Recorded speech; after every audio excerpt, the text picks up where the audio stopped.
The call is out. Filmmakers, video makers, story makers, the pioneers in the storytelling revolution. Tell the world your story. ప్రియమైన దేవుని పిల్లలారా, ఈరోజు ఇద్దరు సాక్షులు ప్రకటన గ్రంథంలోని 11వ అధ్యాయం ఇద్దరు సాక్షుల గురించిన పూర్ణమైన వివరణ మీ ముందు ఉంచదలచాను. ప్రకటన గ్రంథం 11వ అధ్యాయంలో 1వ వచనం నుండి 13వ వచనం వరకు చూస్తే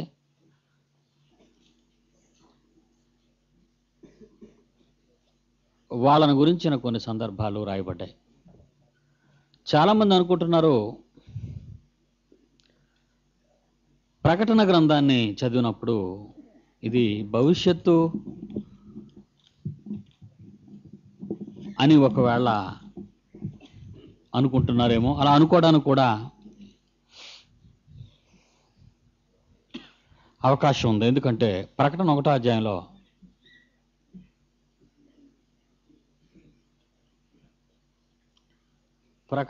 అధ్యాయంలో మొదటి వచనం చూస్తే, యేసుక్రీస్తు తన దాసులకు కనుపరచుటకు దేవుడు ఆయనకు అనుగ్రహించిన ప్రత్యక్షత.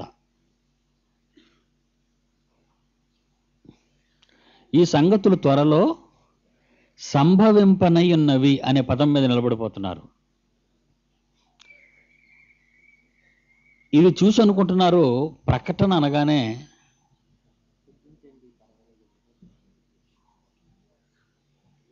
అనగానే జరగబోయేదే చెబుతుంది అనే ఆలోచన గతించిన 5 రోజులలో మీ నుండి వెళ్ళిపోయిందని నేను అనుకుంటున్నాను. ప్రకటన అనగానే జరగబోయేదే అని మాత్రమే కాదు, జరిగిపోయినది, జరుగుచున్నది, జరగబోన్నది.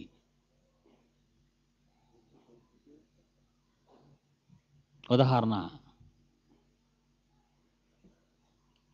మొన్న 4 గురించిన ప్రస్తావన మన దగ్గరికి వచ్చింది.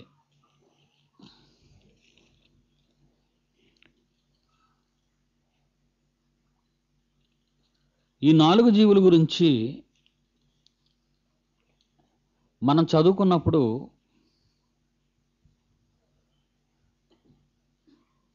ప్రకటన 5వ అధ్యాయంలో ప్రారంభం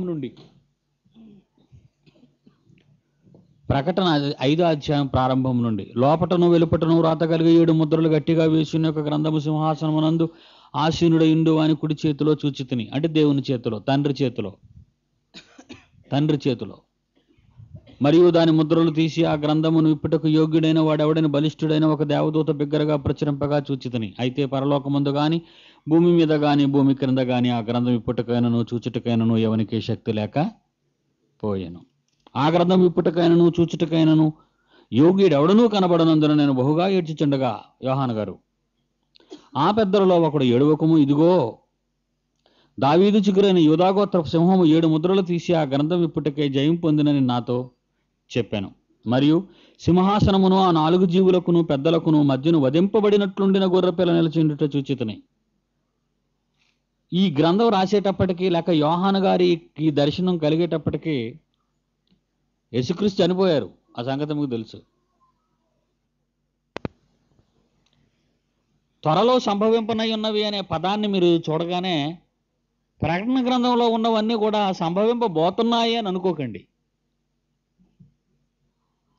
కొన్ని సందర్భాలు మాత్రమే సంభవింపనై ఉన్నవి అని అర్థం చేసుకోవాలి మీరు.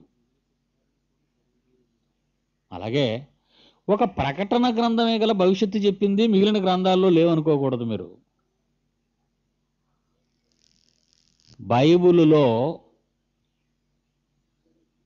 ప్రతి పుస్తకం ప్రవచన గ్రంథమే. తెలుసా మీకు ఆ సంగతి? ప్రకటన గ్రంథం ఒక్కటే ప్రవచన గ్రంథం అని అనుకుంటున్నారు చాలామంది. ప్రకటన గ్రంథం ఒక్కటే ప్రవచన గ్రంథం అని అనుకుంటున్నారు చాలామంది. ఆదికాండం నుండి ప్రకటన గ్రంథం వరకు అన్ని ప్రవచన గ్రంథాలే, ప్రవచన పుస్తకాలే. ఎన్నో పేతురు? 2 పేతురు 1వ అధ్యాయం 20-21. 2 పేతురు 1వ అధ్యాయం 20-21. ఒకడు మోషే నుండి ఆదికాండం నుంచి ఖండాల నుంచి ప్రకటన వరకు, ఆదికాండం నిర్గమాకాండం దగ్గర నుంచి యోధా ప్రకటన పుస్తకాల వరకు 66 పుస్తకాలు రాసినటువంటి వాళ్ళు. ఒకడు ఊహను బట్టి చెప్పుట వలన లేఖనములో ఏ ప్రవచనము అంటే ప్రతిదీ ప్రవచింపబడింది అంటున్నాడు. మోషే ఉన్నాడండి, ఆయన నిర్గమాకాండంలో వచ్చాడు. ఆది కాండంలో ఏం జరిగిందో ఆయనకేం తెలుసు? ఆదాము పుట్టుక కానీ, సృష్టి పుట్టుక కానీ, నోవహు జలప్రళయం కానీ, అబ్రహాము పుట్టుక కానీ, ఇశ్రాయేలీలు జననం కానీ ఎంతవరకు ఆయనకు తెలుసు? నిర్గమాకాండంలో వచ్చాడు మోషే. ఆది కాండంలో పితరుల చరిత్ర ఎంతో జరిగింది. మరి దానికి ఎలా తెలిసింది? ప్రవచింపబడింది అంతే. దీనివలన ఒకడు ఊహను బట్టి చెప్పుటం వల్ల లేఖనములో ఏ ప్రవచనము పుట్టదని మొదట గ్రహించుకోవాలి. బైబిల్లో ఉన్నవన్నీ ప్రవచన పుస్తకాలే, అన్నీ ప్రవచింపబడినవే. ప్రకటన గ్రంథం ఒక్కటే ప్రవచన గ్రంథ సారాంశం అని రాయడం మొదలెడుతున్నారు. అదొకటే ప్రవచనం అనుకుంటున్నారు. బైబిల్ అంతా ప్రవచన గ్రంథమే. ఎలయనగా ప్రవచనము ఎప్పుడును మనుషుని ఈ కోరికను బట్టి ఇష్టాన్ని బట్టి కలుగలేదు గాని మనుషులు పరిశుద్ధాత్మ వల్ల ప్రేరేపింపబడిన వారే దేవుని మూలముగా పలికిరి. కనుక బైబిల్ అంతా 66 పుస్తకాలు ప్రవచనాలే. బైబిల్ అంతా భూతకాలం ఉంది, వర్తమాన కాలం ఉంది, భవిష్యత్ కాలం ఉంది. సపోజ్ పత్రికలు తీసుకోండి, పౌలు గారి పత్రిక తీసుకోండి. పరలోకం ఎలా ఉంటుందో, పరలోకానికి మనం వెళ్తాము, సమాధులు తెరవబట్టం, యేసుక్రీస్తు రావటం, మనందరినీ తీసుకువెళ్ళటం, ఇవన్నీ కూడా జరగబోయేది చెప్పాడు. ఆ మాట యేసు చెప్పాడు, ఆ మాట అపోస్తలులు చెప్పారు. బైబిల్లో అనేక సందర్భాలలో యేస్కేలు, ఇర్మియా, జకరియా, మలాకి వీళ్ళ పుస్తకాలు చదువుతుంటే ఈ ప్రస్తావన ఇంచుమించు బైబిల్లో అనేక సార్లు ప్రస్తావించబడింది.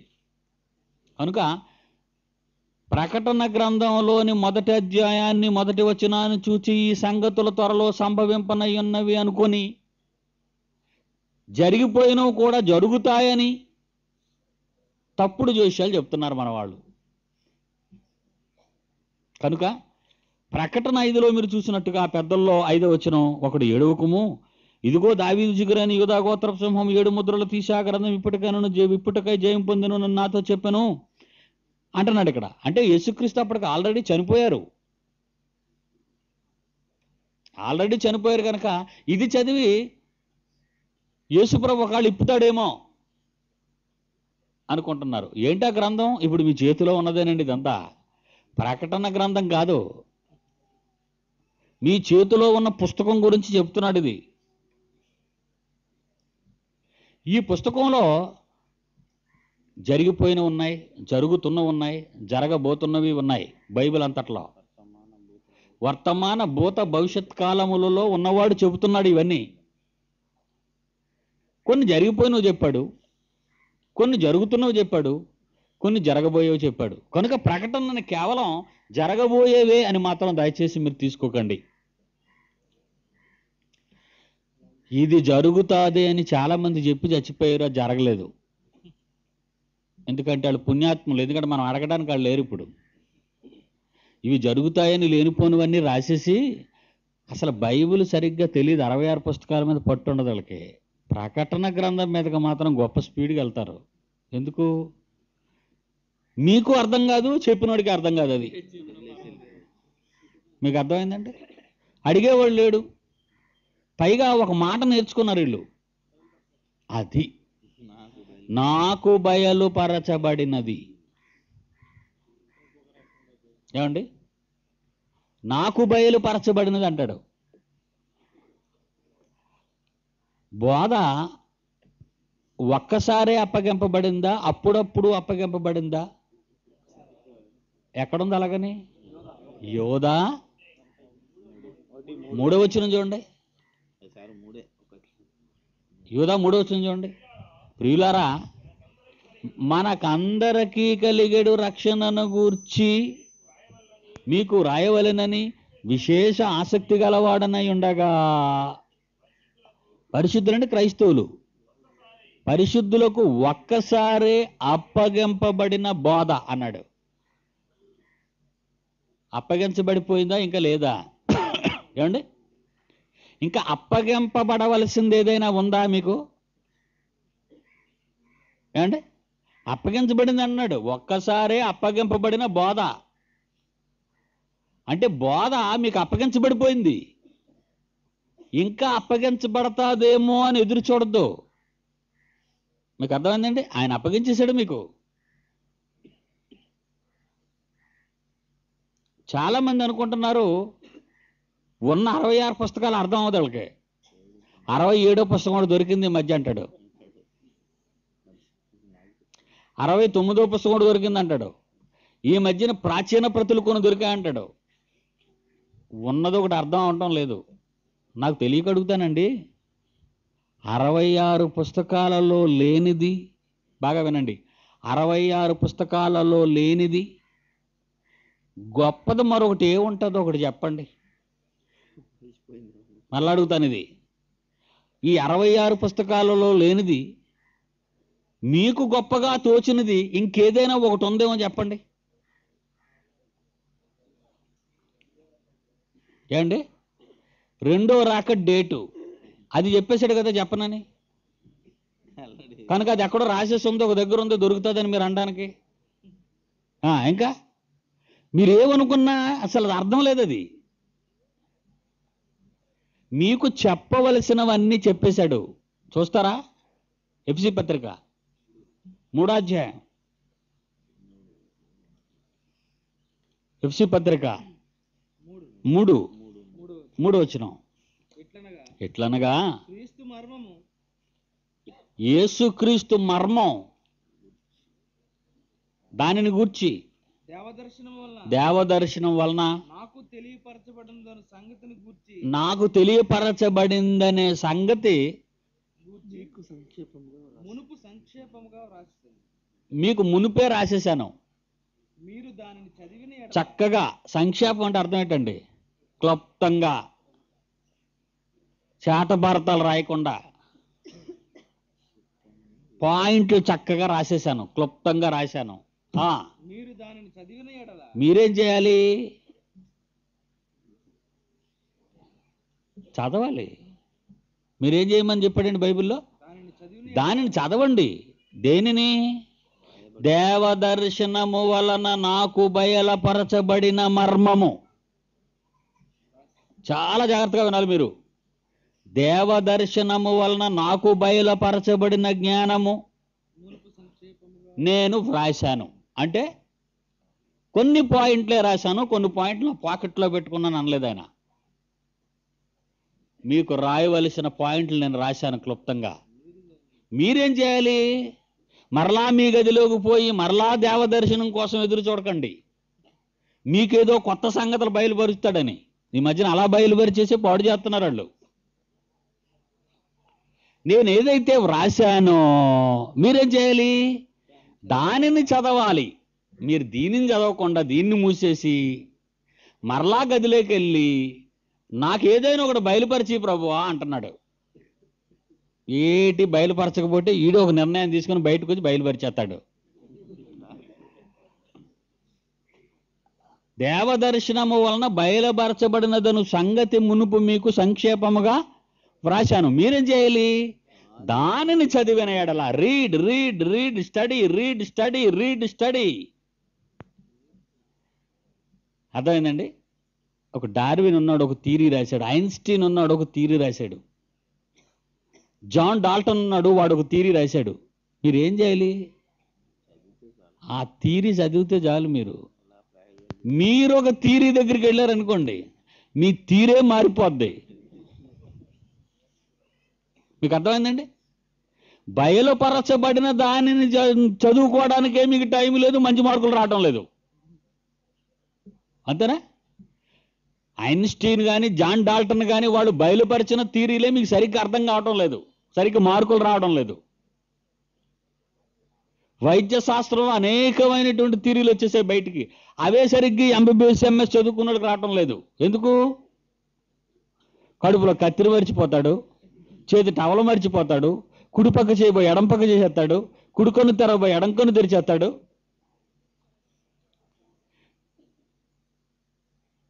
అంటే ఇక్కడ మనకి ఏం అర్థమైందంటే, దేవదర్శనము, మళ్ళా చదవండి, క్రీస్తు మర్మము దేవదర్శనము వలన నాకు తెలియపరచబడినదను సంగతి మునుపు నేను దాచుకోకుండా రాశాను. మీరేం చేయాలంటే చదవాలి. మీరు చదివితే చాలు, దానిని బట్టి, చదివిన దానిని బట్టి ఆ క్రీస్తు మర్మం నాకు ఏదైతే దేవదర్శనం వలన బయలుపరచబడిందో ఆ క్రీస్తు మర్మమును గూర్చి నాకు కలిగిన జ్ఞానమే మీకు వస్తుంది అన్నాడు. అంతే, వచ్చేసింది కదండి. ఇంకా మరలా బయలుపరచబడాలి అని మీరు ఎందుకు వెళ్తున్నారు? కనుక ప్రకటన చదవగానే బయలుపరచబడినది అని మొదలెడుతున్నారు వీళ్ళు. ఒకని పుస్తకంలో ఒకలా బయలుపరుస్తాడు, ఒకని పుస్తకంలో ఒకలా బయలుపరుస్తాడు, ఒకని పుస్తకంలో ఒకలా బయలుపరుస్తున్నాడు. ఈ మధ్యన ప్రకటన గ్రంథం మీద వచ్చిన పుస్తకాలు చూడండి, అసలు దీనికి దానికి పొంతన ఉండదు. ఈడు పరిశుద్ధాత్మతో ప్రేరేపింపబడ్డాడు, వాడు పరిశుద్ధాత్మతో ప్రేరేపింపబడ్డాడు, అందరూ పరిశుద్ధాత్మతో ప్రేరేపింపబడి 4 రకాలుగా రాశారు. ఇంతకీ వీళ్ళని ప్రేరేపిస్తున్న పరిశుద్ధాత్ముడు తప్ప, వీళ్ళతో తప్ప? అసలు దేవుడు ఏం చేయమన్నాడు? నిన్ను నేను ప్రేరేపిస్తాను, కాగితం కలం తీసుకో అన్నాడా? ప్రేరేపించగా వ్రాయబడినది నీ దగ్గర ఉన్నది కనుక దానిని జాగ్రత్తగా చదవమని ఉన్నదా? చూసారు ఎంత ఖచ్చితంగా ఉందో బైబిల్లో. కనుక కనీస జ్ఞానం లేని వాళ్ళు కూడా ప్రకటన గ్రంథం దగ్గరికి వెళ్తున్నారు ఈ మధ్య. మాట్లాడితే దాన్ని ముట్టుకుంటారు, నోటుకొచ్చినట్టు చెప్పడానికి. ఎవడేం మాట్లాడలేడు. దేవుని పిల్లలారా, ప్రకటన గ్రంథంలో ఏదో ఉందని మీరు అనుకుంటున్నారు. 65 పుస్తకాలలో ఉన్నదానికంటే ఏదో గొప్ప సంగతి ఉందనుకోవడం మీ పొరపాటు. మిగిలిన పుస్తకాల్లో ఏదుందో ఇందులో కూడా అదే ఉంది. కాకపోతే రూపకాలంకారంగా వ్రాయబడింది కనుక ఆ చిత్ర విచిత్రమైన వస్తువులు, ఆ మృగాలు, ఆ పక్షులు, వాటిని చూసి మీరు కంగారు పడుతున్నారు అంతే. అందువలన మొదటి అధ్యాయాన్ని చూడగానే ఇదేదో సంభవింపనై ఉన్నవి అనే దాని మీద ఆధారపడకుండా సంభవింపబడ్డాయి, సంభవించినవి, సంభవింపబడుచున్నవి, సంభవింపబోయేవి కూడా ఇందులో ఉన్నట్టుగా ఈ 5వ అధ్యాయంలో యేసుక్రీస్తు సందర్భం మనకు గుర్తు చేస్తుంది. అందుకే ఈ బోధ ఒకేసారి అప్పగింపబడింది. దీన్ని మీరు చదవండి, విషయాలు అర్థమవుతాయన్నాడు. ఇప్పుడు 11వ అధ్యాయంలో ఎవరు ఈ ఇద్దరు సాక్షులు? ఎవరు ఈ ఇద్దరు సాక్షులు? దాని గురించి మనం ఆలోచిద్దాం. ప్రకటన 11:1 మరియు ఒకడు చేతికర్ర వంటి కొలకర్ర నాకు ఇచ్చి, యోహాను గారికి చేతికర్ర వంటి కొలకర్ర నాకు ఇచ్చి, నీవు లేచి దేవుని ఆలయమును బలిపీఠమును కొలత వేసి ఆలయములో పూజించు వారిని లెక్క పెట్టుము. ఆలయమునకు వెలుపటే ఆవరణమును కొలత వేక విడిచిపెట్టుము. అది అన్యులకు ఇయ్యబడును. వారు 42 నెలలు పరిశుద్ధ పట్టణమును కాలితో త్రొక్కుదురు. నేను నా ఇద్దరు సాక్షులకు అధికారం ఇచ్చదును. వారి గోనె పట్ట ధరించుకుని 1260 దినములు ప్రవచింతురు. మీకు ఈ నంబర్ మాటమాడి కనబడుతుంది. మీకు 1260, 42 నెలలు, 3.5 సంవత్సరాలు, 7కు సగభాగం. అది మర్చిపోకండి. సంపూర్ణానికి సగభాగం అని అర్థం.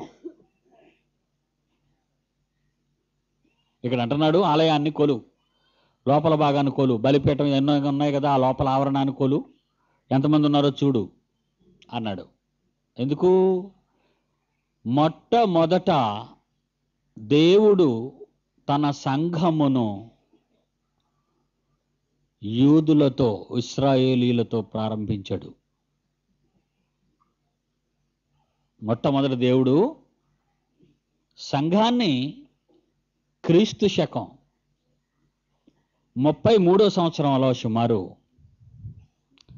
పెంతెకోస్తు అనే పండుగ దినాన్ని యెరూషలేము అనే పట్టణంలో అపోస్తలులతో కలిపి 3000 మంది ద్వారా ప్రారంభ సంఘం ఆరంభమైంది. ఇది మీకు తెలుసు. మొదట క్రైస్తవులైన వారు అన్యజనులు కాదు, ఇశ్రాయేలీలే.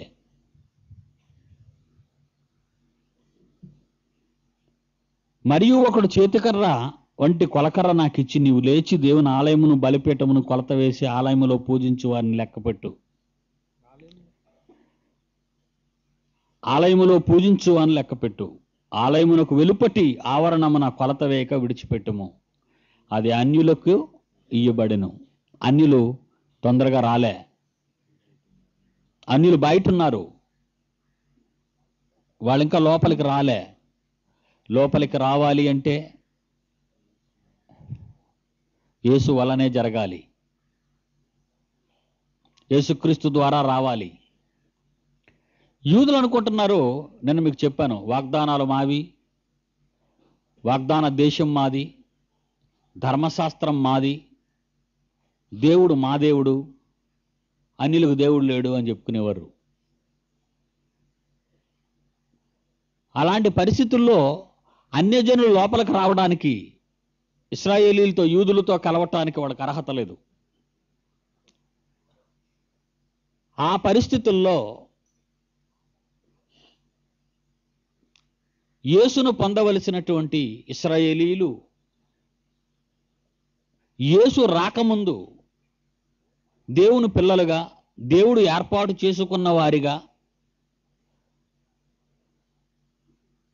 సమాజ మందిరాలు పేరట సమాజ మందిరాలలో కూడుకుంటూ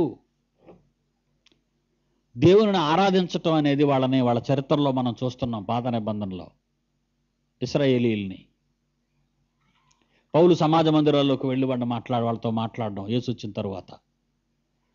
అనగా ఆలయము మాది, ఆలయములో ఉండవలసిన వాళ్ళం మేము, దేవుని పిల్లలం మేము, వాగ్దానాలు మావి, వాగ్దాన భూమి మాది, ధర్మశాస్త్రం మాది, ఇలా వాళ్ళు చెప్పుకునేవారు ఇశ్రాయేలీలు. అందువలన అలా చెప్పుకున్న ఇశ్రాయేలీల దగ్గరకు ఎంతోమంది ప్రవక్తలు వచ్చారు. అందులో విచిత్రమైన స్వభావాలు కలిగిన 2 ప్రవక్తలు వచ్చినట్టు మనకు తెలుసు. 3వ వచనం,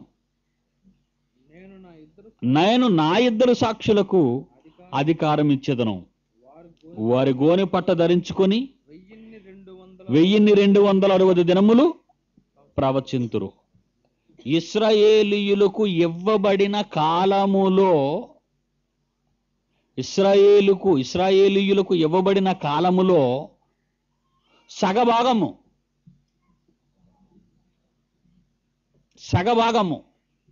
7 పరిపూర్ణ సంఖ్య అని చెప్పాను. 7లో సగం 3.5. కాలము అర్ధకాలము అంటాడు దాన్ని. కాలము అర్ధకాలము, 1 అర అని అర్థం, 3.5. ఆ 3.5 మనకు అర్థం కావడానికి 42 నెలలు అన్నాడు. 1260 దినాలు అన్నాడు. 1260 దినాలు, 42 నెలలు, 3.5 సంవత్సరాలు. అంటే సంపూర్ణ భాగానికి సగభాగం వాళ్ళకి అవకాశం ఇచ్చాడన్నట్టుగా మనకు కనబడుతుంది.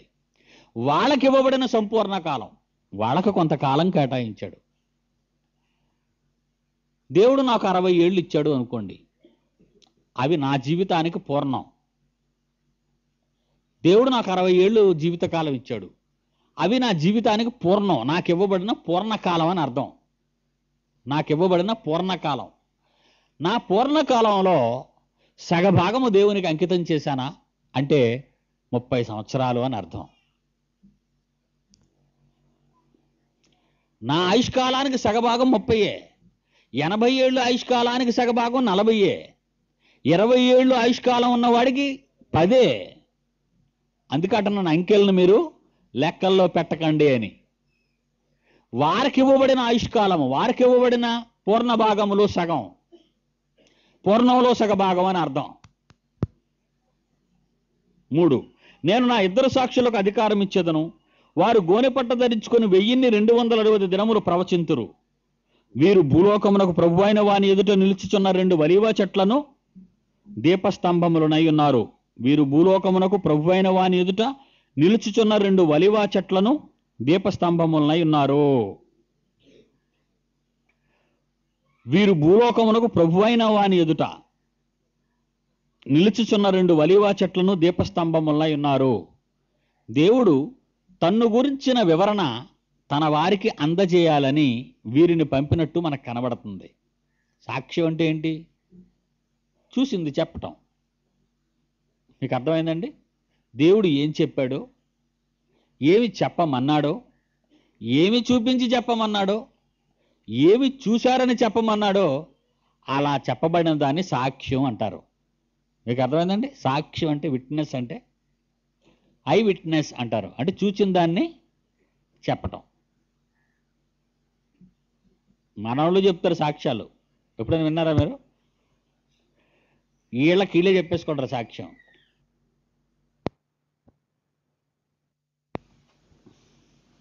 బాధపడకండి, వీళ్ళకి వీళ్ళే చెప్పుకుంటారు. ఇప్పుడు బాబు సాక్ష్యం చెప్తాడంటాడు, ఆయన సాక్ష్యం చెప్తాడు, నేను ఇలాగ వెళ్తున్నానండి, ఏదో జరిగిందండి అని. సాక్ష్యం ఎలా అవుతుంది? మీరు చెప్పుకునే సాక్ష్యం అవుతుందా? మీరు కోర్టులో నిలబడి నేను ఆయన ఏమీ చేయలేదండి, నేను అమాయకుడినండి అని నువ్వు చెప్తే నీ సాక్ష్యం జరుగుతుందా? చూసిన ఆయన చెప్పాలా, అవునండి ఆయన ఏం చేయలేదండి అని. మన సాక్ష్యాలు ఎలాగుంటాయి? ఎవరితో సంబంధం ఉండదు. నా సాక్షి రైట్, నువ్వు ఎండవే. దేవుని దగ్గర వీళ్ళు ఏం విన్నారో, దేవుడు వీళ్ళకి ఏం చూపించాడో, దేవుడు ఏం చెప్పమన్నాడో, ఏది విన్నారో అది చెప్పాలి. యేసుక్రీస్తు అదే అంటాడు, నా అంతటా నేనేమీ బోధించటం లేదు, తండ్రి యొద్ద వినిన దానినే బోధిస్తున్నాను అన్నాడు యేసుక్రీస్తు. అది ఆయన సాక్ష్యం.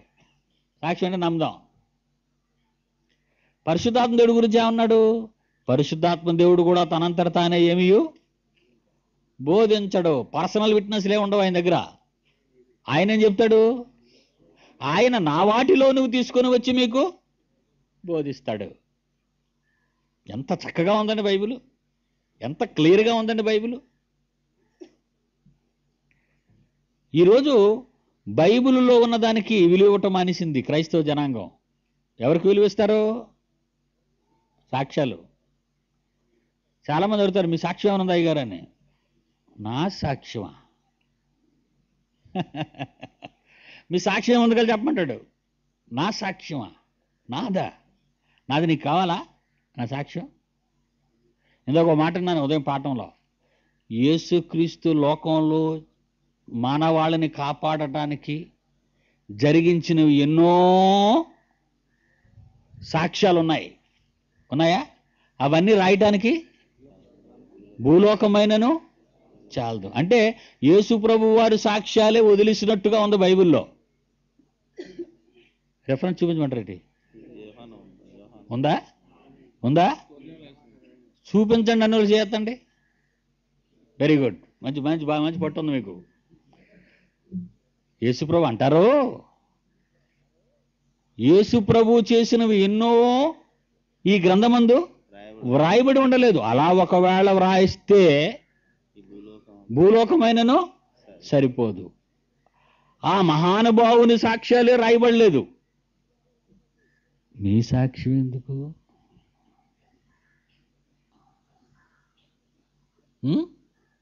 చెప్పండి. ఈ మహాజ్ఞానాన్ని నేర్చుకోవడానికి జీవితకాలమే సరిపోదు. ఎవరెవరు సాక్ష్యాలు ఇవ్వాలో, ఎలాగివ్వాలో అన్ని సాక్ష్యాలు బైబిల్లో ఉన్నాయా? పౌలు గారి సాక్ష్యం ఉంది, మోషే గారి సాక్ష్యం ఉంది, దావీదు గారి సాక్ష్యాలు ఉన్నాయి. ఆ మధ్యన మళ్ళీ నీరు ఇరికించేత వెళ్ళి అవన్నీ పక్కన పెట్టేసి ఎందుకు ఎందుకు ఇంతకీ సాక్ష్యం ఎలా కూడా చెప్పమంటారా? ఈ సాక్ష్యం ఎలా ఉంటా చెప్పమంటారా? చెప్పాలి. దేవుడు నాకు ఉద్యోగం ఇచ్చాడు, ప్రభువుని నమ్ముకున్నాను, హల్లెలూయా అంటాడు. అంతే. దేవుడు నా రోగాన్ని తీసాడు, డాక్టర్ చెప్పాడు చచ్చిపోతావు అన్నాడు, నువ్వు చచ్చిపోతావు, నువ్వు అయిపోతావు అని చెప్పాడు. అంటే ఈయన అయిపోతాను అనుకున్నాడు, అయినా దేవుడు నన్ను బాగు చేసాడు, హల్లెలూయా. అదే నా సాక్ష్యం. ఎవరి సాక్ష్యం? డాక్టరా? నిజంగా డాక్టర్ నువ్వు చచ్చిపోతావన్నా, నువ్వు బతికినా నీ సాక్ష్యం వద్దు. ఎందుకంటే మంచి సాక్ష్యం ఉంది. వినుట వలన విశ్వాసము కలుగును. ఏది వినుట వలన? రోమపత్రిక 10:17. ఏది వినుట వలన సాక్ష్యం కలుగుతుంది, విశ్వాసం కలుగుతుంది? నీ సాక్ష్యం వినటం వలన కాదు, అది నీకు బయలుపరచబడింది. ఆ మర్మము నీకు బయలుపరచబడింది. వినుట వలన విశ్వాసము కలుగును. ఆ వినుట క్రీస్తును గూర్చిన మాట వలన కలుగును. ఒకనికి విశ్వాసం రావాలంటే యేసు ప్రభు గురించే వినాలి. యేసు ప్రభు గురించి వినాలంటే కొన్ని మాత్రమే రాయబడ్డాయి, అన్నీ రాయబడలేదు. ఆ కొన్ని చాలు నువ్వు రక్షింపబడ్డానికి ఉంది బైబిల్లో. ఉందాలగా.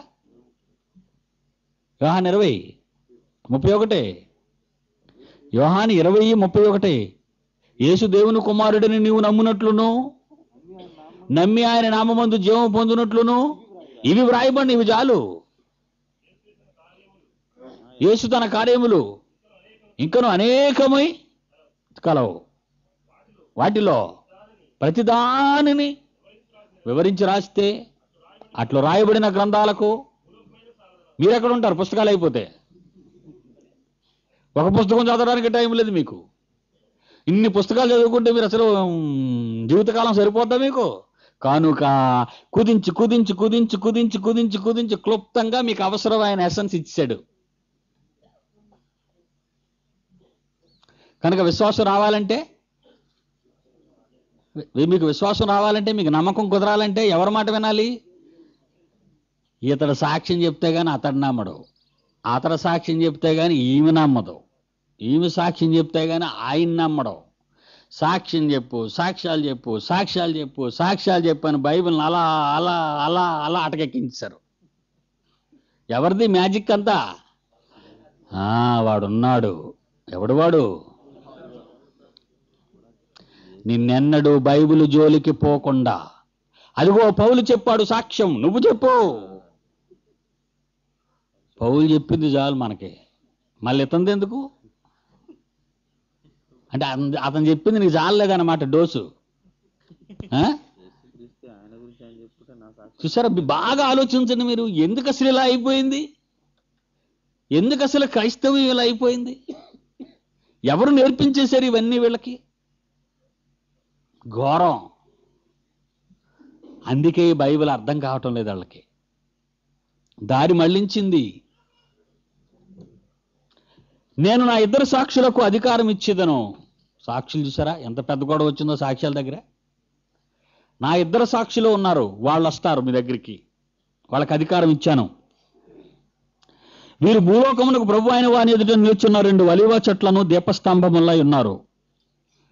భూలోకమునకు ప్రభు అయిన వాని ఎదుట దేవుని పక్షాన్న భూలోకంలో ఫలించు ఒలీవ చెట్లుగా ప్రకాశించే దీపస్తంభాలుగా వాళ్ళిద్దరూ ఉన్నారు.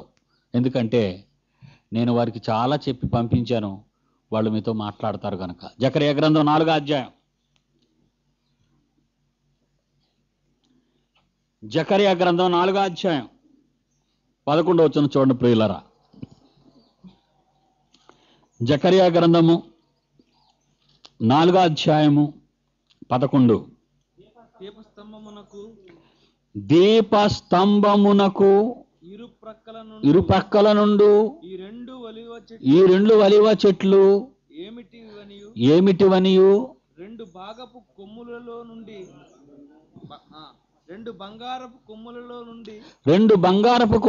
నుండి సువర్ణ కుమ్మరించు ఒలీవ చెట్లకున్న బంగారు తైలాన్ని కుమ్మరించే ఒలీవ చెట్లకున్న ఏమిటివనియు ఏమిటివనియు నేను అతను అడుగగా అతడు నాతో ఇవేమిటివని నీకు తెలియదా అనెను. నా ఏలినవాడా నాకు తెలియదని నేను అనగా అతడు వీరిద్దరూ సర్వలోకనాథుడగు యెహోవా యొద్ద నిలువబడుచు తైలము పోయేవారై ఉన్నారు. ఎవరు వీళ్ళిద్దరు? ఎక్కడ చూస్తే ఇద్దరు సాక్షులు అన్నాడు. అక్కడికి వెళితే జకరియా గారు యోహాను గారి కంటే ముందు ఆ ఇద్దరు గురించి మాట్లాడుతున్నాడు. చూద్దాం, కొంచెం కిందకి వెళదాం, మళ్ళా ప్రకటన గ్రంథానికి వద్దాం. 11వ అధ్యాయానికి ప్రకటన గ్రంథానికి వెళదాం.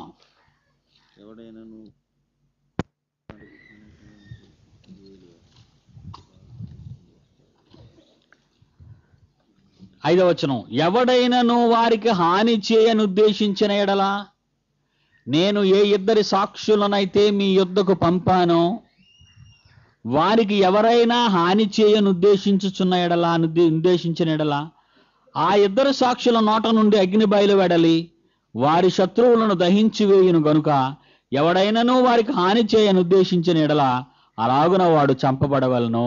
వాళ్ళ కొన్ని పవర్స్ ఇచ్చినట్టు కనబడుతుంది మనకి ఇక్కడ. వాళ్ళ నోట నుండి అగ్ని బయలుదేరి వారిని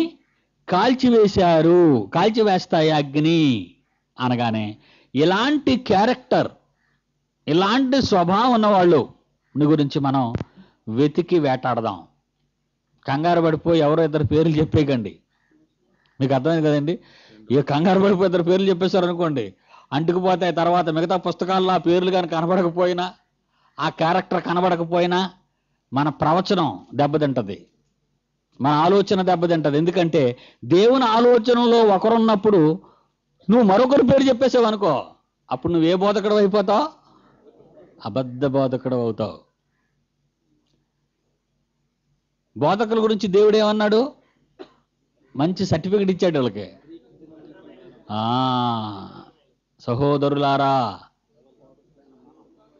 సహోదరులారా బోధకులమైన మనము మరి కఠినమైన తీర్పు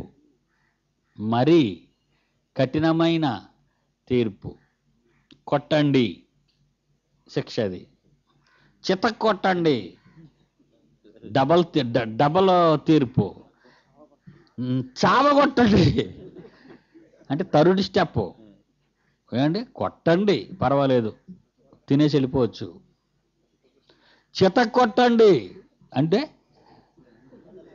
ఒళ్ళంతా పుల్లైపోయి మొక్కలు ఊడిపోవడం అనమాట చిత కొట్టడం అంటే.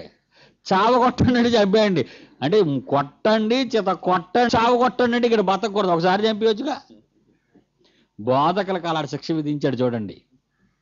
సహోదరులారా, బోధకులమైన మనము మరి కఠినమైన తీర్పు కఠినమైన తీర్పు, మరి కఠినమైన తీర్పు,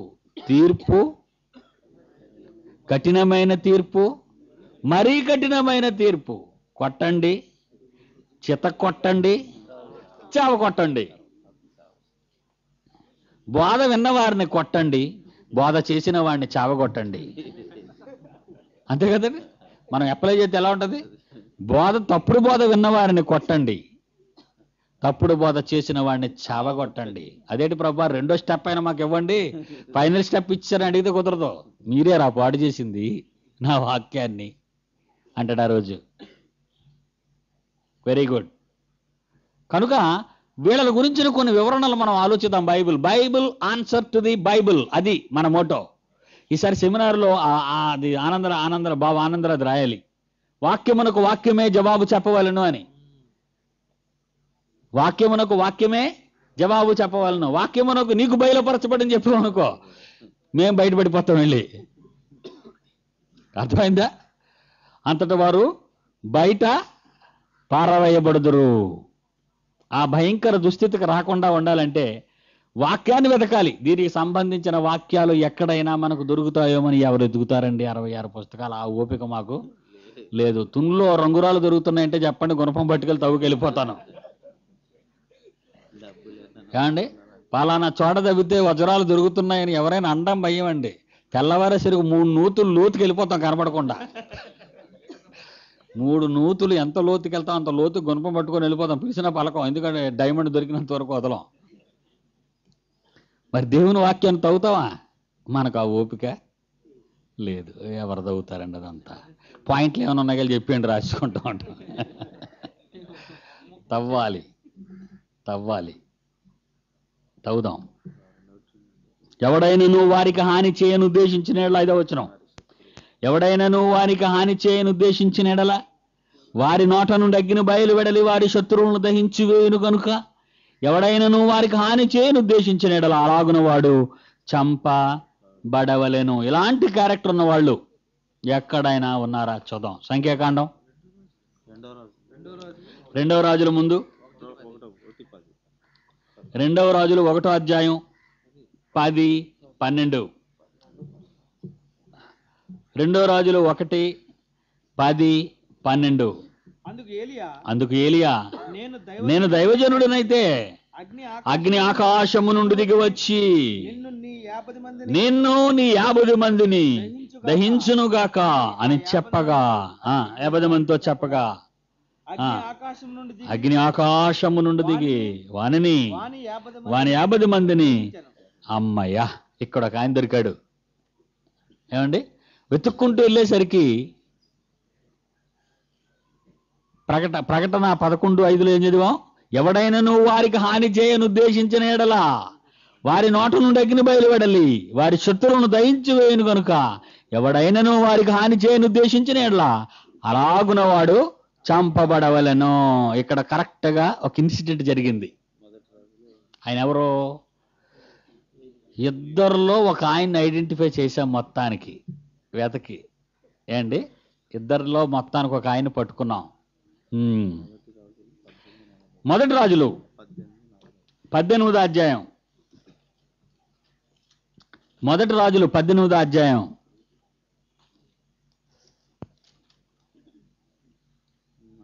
40.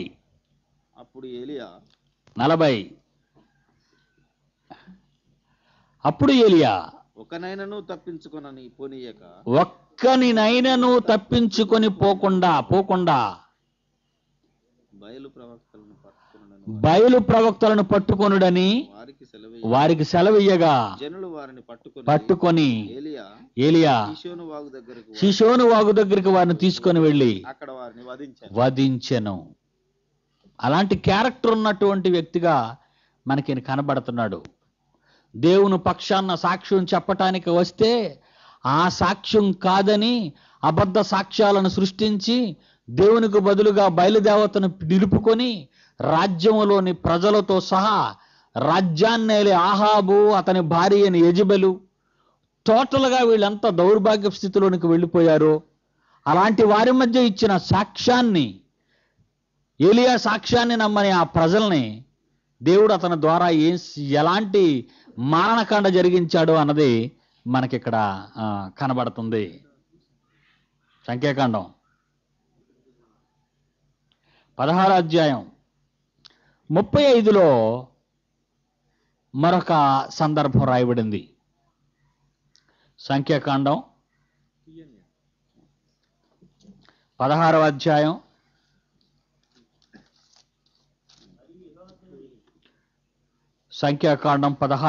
35. మరియు యెహోవా యొద్ద నుండి అగ్ని బయలుదేరి ధూపార్పణమును తెచ్చిన ఆ 250 మందిని కాల్చివేశను. ఈ ఇన్సిడెంటు ఎక్కడ జరిగింది? ఎవరి ద్వారా జరిగింది? ఎవరి కాలంలో జరిగింది? ఎవరి ఆధ్వర్యంలో జరిగింది? మోషే మాట వినని, మోషే నాయకత్వంలో, మోషే సాక్ష్యాన్ని అంగీకరించని వాళ్ళు, దేవుని పక్షాన మోషే చెప్పిన మాటలకు అవిధేయులైన వారి పక్షాన ఈ శిక్ష జరిగినట్టుగా మనం చూస్తున్నాం బైబిల్లో. ఆలోచించండి. బైబిలుకు బైబిల్ సమాధానం చెప్పాలి. 5వ వచనం ప్రకటన 11లో, ఎవడైనాను వారికి హాని చేయను ఉద్దేశించిన యెడల వారి నోట నుండి అగ్ని బయలువెడలి వారిని శత్రువులను దహించి వేయును. కనుక ఎవడైనాను వారికి హాని చేయను ఉద్దేశించిన యెడల అలాగున వాడు చంపబడవలెను. అంటే ఇప్పుడు ఇద్దరు సాక్షులు ఎవరని మనం వెతికి పట్టుకోగలిగాం? మోషే, ఎలియాలు. అమ్మయ్యా, ఇది జరిగిపోయిందా, జరగబోతుందా? అది కనుక త్వరలో సంభవింపనయ్యున్నవి అనే మాట ఉందని మరో 2 క్యారెక్టర్లను ఇక్కడ సెట్ చేశారనుకోండి, మీకు అర్థమైందా? ఈ సంగతులు త్వరలో సంభవింపనయ్యున్నవని ప్రకటన గ్రంథంలో 1వ అధ్యాయం 1వ వచనం చూసేసి సంభవింపబోయేవని ఎవరో ఇద్దరిని తీసుకొచ్చి అందులో నువ్వు ఒకడవని చెప్పుకున్నావు అనుకో, నువ్వు కాలిపోతావు.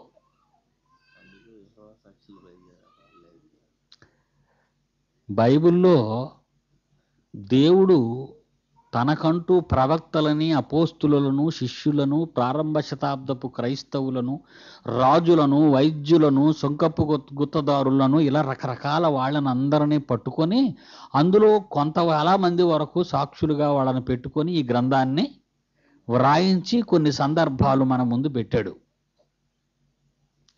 వీళ్ళ సాక్ష్యాలతో సంబంధం లేకుండా ఈ మధ్య డైరెక్ట్గా దేవుడితో కొంతమంది సంబంధం పెట్టుకున్నారు. ఇక్కడ యేసుప్రభు సాక్ష్యం వద్దు, వాళ్ళకి పరిశుద్ధాత్మ దేవుడు సాక్ష్యం వద్దు, యెహోవా సాక్షులం మేమే. ఇలాంటి వాళ్ళు ఎప్పుడు కనబడ్డారా మీకు? ఉన్నారు. తినేస్తారు కనబడితే బుర్ర, చంపలు తినేస్తారు మీకు. యెహోవా సాక్షులం మేము, వీళ్ళు యెహోవా సాక్షులట. యేసుప్రభు సాక్ష్యం వద్దు వాళ్ళకి. ఉన్న సాక్ష్యాలు దేవుడికి జాలలేదు. అర్థమైంది కదండి? బైబిల్లో ఎన్ని సాక్ష్యాలు ఉన్నాయి? చాలా సాక్ష్యాలు ఉన్నాయి. మోషే సాక్ష్యం ఉంది, దావీదు సాక్ష్యం ఉంది, యోబు సాక్ష్యం ఉంది, అహరోను సాక్ష్యం ఉంది, శాంసన్ సాక్ష్యం ఉంది, యోప్తా సాక్ష్యం ఉంది. ఇలా బైబిల్ అంతా చూస్తే ఎంతో మంది సాక్ష్యాలు ఉన్నాయి. వీళ్ళ సాక్ష్యాలతో వాళ్ళకి సంబంధం లేదు. మళ్ళా స్పెషల్ క్యాడర్ ఒకటి దిగింది, యెహోవా సాక్షులం.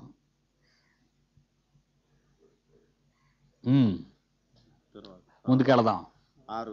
6వ వచనం, తాము ప్రవచింపు దినములు వర్షము కురవకుండా ఆకాశమును మూయుటకు వారికి అధికారము కలదు. అబ్బా, ఎంత క్లియర్ అయిపోయిందండి ఇప్పుడు మనకి, ఎంత క్లియర్ అయిపోయింది చూడండి. ఇప్పుడు ఇలా విడిపోతే, ఇక మంచు విడిపోయినట్టు విడిపోతుంటది. సరిగ్గా దొరకాలి మనకు ఆ కొస.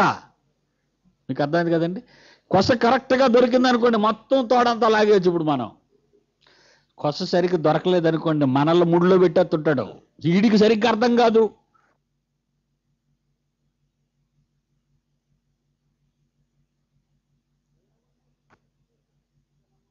ఎవడెవడనో తీసుకొచ్చి ముందు పెడుతుంటాడు. దినములు వర్షము కురవకుండా ఆకాశమును మూయుటకు వారికి అధికారము కలదు,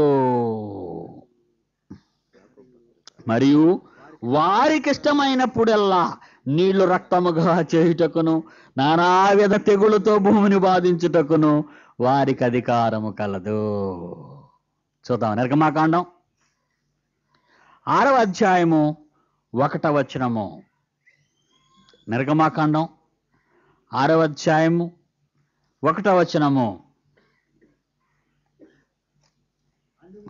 అందుకు యెహోవా ఫరోకు, నేను చేయబోవచ్చున్న దానిని నీవు నిశ్చయముగా చూతువు. ఏం బాబు ఆగిపోయావు? కొంచెం చదవండి, మీరు చదవండి. ఆయన హస్తము చేతనే అతడు తన దేశములో నుండి వారిని తోలివేయనని మోషేతో అనెను. మరియు దేవుడు ఫరో మోషేను ఇశ్రాయేలీయులను పంపటానికి ఎన్ని తెగుళ్ళు కళ్ళారా చూశాడు. ప్రారంభం ఏం జరిగిందండి? ఇవన్నీ మీకు తెలుసు కదండి. ప్రారంభం ఏం జరిగింది? నీళ్లు రక్తంగా మారిపోయాయి. మిడతలు, పేలు, పిడుగులు, చీకటి, కప్పలు, చివరగా తొలుచూలు పిల్లల చావు, వడగండ్లు, భయంకరమైన ఒక రకమైన ఈగలండి, ఈగలు. ఇప్పుడు చూడండి 6వ వచనం, తాము ప్రవచింపు దినములు వర్షము కురవకుండా ఆకాశమును మూయుటకు వారికి అధికారము కలదు, ఇద్దరిలో ఒకరికి. మరియు వారికి ఇష్టమైనప్పుడెల్లా నీళ్లు రక్తముగా చేయుటకు నానా విధములైన తెగులుతో భూమిని బాధించుటకు వారికి అధికారము కలదు. నిర్గమ 7:17 నుంచి అవుతాను. నిర్గమ 7:17 నుంచి. కాగా యెహోవా ఆజ్ఞ 17వ వచనము నుండి, కాగా యెహోవా ఆజ్ఞ ఏదనగా నేను యెహోవానని దీనిని బట్టి తెలుసుకొందువని యెహోవా చెప్పుచున్నాడు. ఇదిగో నా చేతిలో నుండి ఈ కర్రకు నేను కర్రతో ఏటి నీటిని కొట్టెదను, అది రక్తముగా మార్చబడును. ఏటిలో చేపలు చచ్చిపోతాయి, ఏరు కంపు కొట్టును. ఏటి నీళ్లు త్రాగుటకు ఐగుప్తీయులు అసహ్యపడుదురని చెప్పమనెను. మరియు యెహోవా మోషేతో ఇట్లనెను. చాలండి. 1 రాజులు 18వ అధ్యాయం 1వ వచనం, అవన్నీ మీకు తెలుసుగా. 1 రాజులు 18వ అధ్యాయం 1వ వచనం.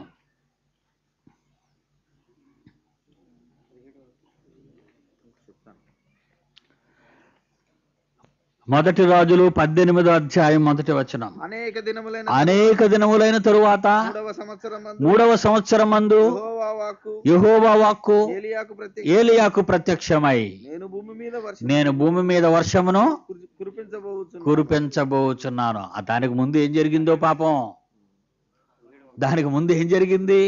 ఎవరో ఒక ఆయన వర్షం కురవకుండా కురిపించకుండా దేవుని చేత ఆపించాడు. అది 17:1 రాజులు, 1 రాజులు 17వ అధ్యాయం 1వ వచనం. ఏలియా అహాబునొద్దకు వచ్చి ఎవని సన్నిధిని నేను నిలవబడి ఉన్నానో ఇశ్రాయేలు దేవుడైన ఆ యెహోవా జీవముతోడు నా మాట ప్రకారము గాక ఈ సంవత్సరములలో మంచైనను వర్షమైనను పడదని ప్రకటించెను. లోకాసువార్త 4:25-26. లోకాసువార్త 4:25-26.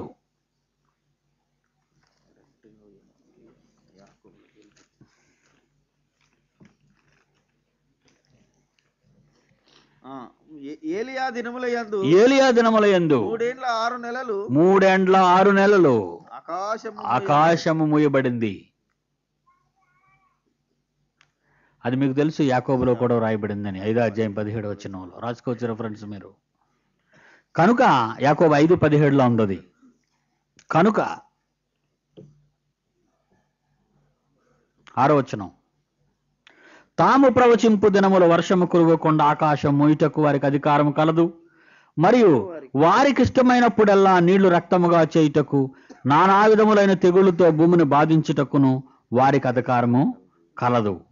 వారు సాక్ష్యము చెప్పుడ మిగింపగానే అగాధములో నుండి వచ్చి క్రూర మృగము వారితో యుద్ధము చేసి జయించి వారిని చంపును. అయిపోయింది పని.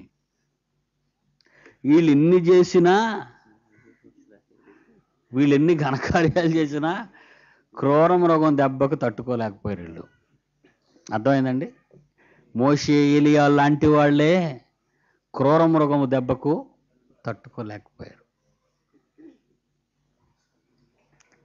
వీళ్ళ పరిస్థితి మనకు తెలుసు. వీళ్ళ మోషే గురించి, ఏలియాల గురించి మనం చదువుకున్నాం దైవ గ్రంథంలో. వాళ్ళ ముగింపు కొంతవరకు విచారకరంగానే ఉంది.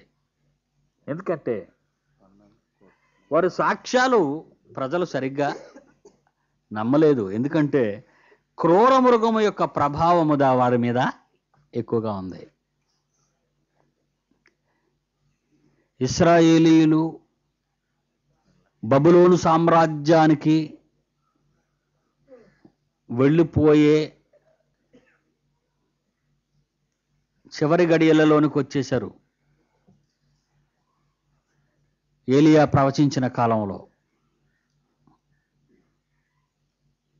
ఇక భయంకర బానిసరకం నుండి ఈజిప్టు నుండి ఇశ్రాయేలీయులను ప్రప్రథమంగా నాయకుడై విడిపించిన మోషే నుండి వారికున్న స్వాతంత్ర స్వేచ్ఛావాయువులు పీల్చుకొన్న పాలస్తీనా దేశాన్ని ఆక్రమించుకొని భయంకరమైన పరిస్థితుల్లో దేవునికి భిన్నమైన ప్రవర్తనను, ధూపాలు, నైవేద్యాలు, బలిపీఠాలు, ఇతర దేవతలకు బలులు, ఉన్నత స్థలాలు నియమించుకొని ఇశ్రాయేలీయులు పతనమైపోయారు ఏలియా కాలానికి. దారుణంగా మోషే ద్వారా బానిసరకం నుండి విడిపింపబడిన ఇశ్రాయేలీయులు ఏలియా కాలానికి వచ్చేసరికి దారుణంగా మారిపోయారు. చివరికి రాజు, రాణి, ప్రజలు 400 మంది బయలు ప్రవక్తలను, దేవుని ప్రవక్తలకు బదులు, జీవము గల దేవుని ప్రవక్తలకు బదులు, ఏ దేవుడైతే వాళ్ళను కాపాడాడో, ఏ దేవుడైతే వాళ్ళని బానిసరకం నుండి విడిపించి వాళ్ళ పితరులకు వాగ్దానం చేసిన పాలస్తీనా భూమికి రప్పించాడో, అలాంటి జీవము గల తండ్రిని మరిచిపోయి అన్య దేవతలకు బానిసలుగా మారిపోయారు. మోషే నుండి ఏలియా వరకు వాళ్ళ పరిస్థితులు ఇశ్రాయేలు రాజుల గ్రంథంలో చదువుతుంటే, లేక నిర్గమాకాండం నుండి చదువుతుంటే విచిత్రంగా, దుఃఖంగా, వేదనగా వారి మలుపులు తిరుగుతున్నట్టు మనం చదవగలం బైబిల్లో. దేవుని పిల్లలారా,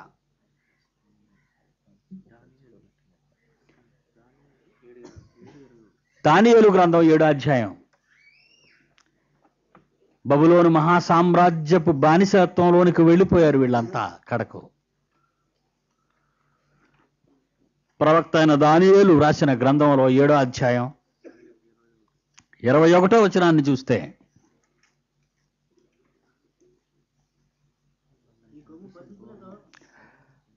ఏమండి, ఈ కొమ్ము పరిశుద్ధులతో యుద్ధము చేయొచ్చు, వారిని గెలుచునదాయను, ఏర్పరచబడిన వారిని సహితము నక్షత్రములలో 3/3 వంతు భాగాన్ని లాగేసింది. అంటే నిజమైన దేవుని పిల్లలను సర్వనాశనానికి నడిపించింది.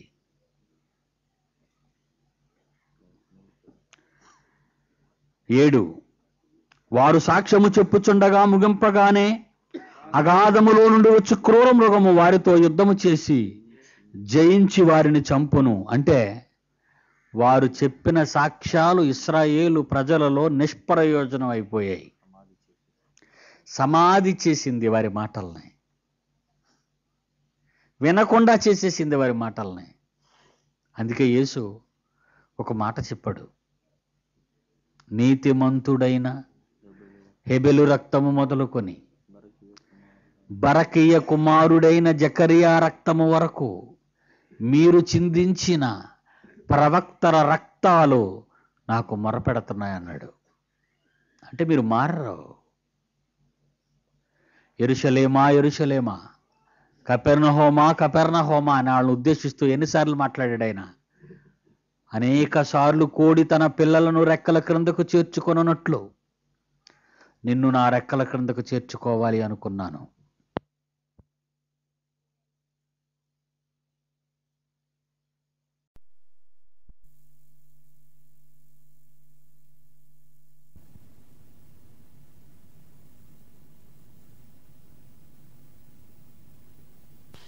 అందుకే యేసు ఒక మాట చెప్పాడు, నీతిమంతుడైన హెబెలు రక్తము మొదలుకొని బరకీయ కుమారుడైన జకరియా రక్తము వరకు మీరు చిందించిన ప్రవక్తల రక్తాలు నాకు మొరపెడుతున్నాయన్నాడు. అంటే మీరు మారరు. యెరూషలేమా యెరూషలేమా, కపెర్నహూమా కపెర్నహూమా అని వాళ్ళని ఉద్దేశిస్తూ ఎన్నిసార్లు మాట్లాడాడు ఆయన? అనేక సార్లు కోడి తన పిల్లలను రెక్కల క్రిందకు చేర్చుకొనున్నట్లు నిన్ను నా రెక్కల క్రిందకు చేర్చుకోవాలి అనుకున్నాను, కానీ నీవు కూలిపోయావు, తప్పిపోయావు, నా నీడ నుండి వెళ్ళిపోయావు. నీ పరిస్థితి ఎలాగుంటుందో తెలుసా? సొదొమ గొమొర్రా పరిస్థితి అయినా ఓరవచ్చునేమో, కానీ నీ పరిస్థితిని ఓరవరు. అగ్ని గంధకాలు కురిపించి ఎలా సర్వనాశనం మార్చి బుగ్గి చేసేసానో వాళ్ళనే, అలాగే మీ పరిస్థితి. కారణం క్రూర మృగము చేష్టలకు, క్రూర మృగము ప్రభావానికి మీరు లోనైపోయారు. క్రూర మృగం అంటే మీకు తెలుసు, అయిపోయింది ఆ పాఠం.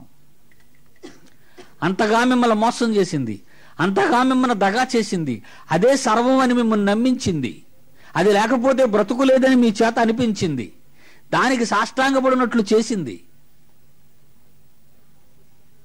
వారు సాక్ష్యము చెప్పట ముగింపగానే ప్రవక్తలు, అతని ఇద్దరి సాక్షులు మోషే ఏలియాలు, వారు సాక్ష్యము చెప్పడం ముగింపగానే అగాధములో నుండి వచ్చి క్రూర మృగం వారితో యుద్ధము చేసి జయించి వారిని చంపును. వారి శవములు ఆ పట్టణపు సంత వీధిలో పడియుండును. వానికి ఉపమాన రూపముగా సొదొమ అనియు ఐగుప్తనియు పేరు. అచ్చట వారి ప్రభువు కూడా సిలువేయబడెను. ఇంత చక్కని మాట. ఐగుప్తు మోసే, సొదొమ ఏలియా.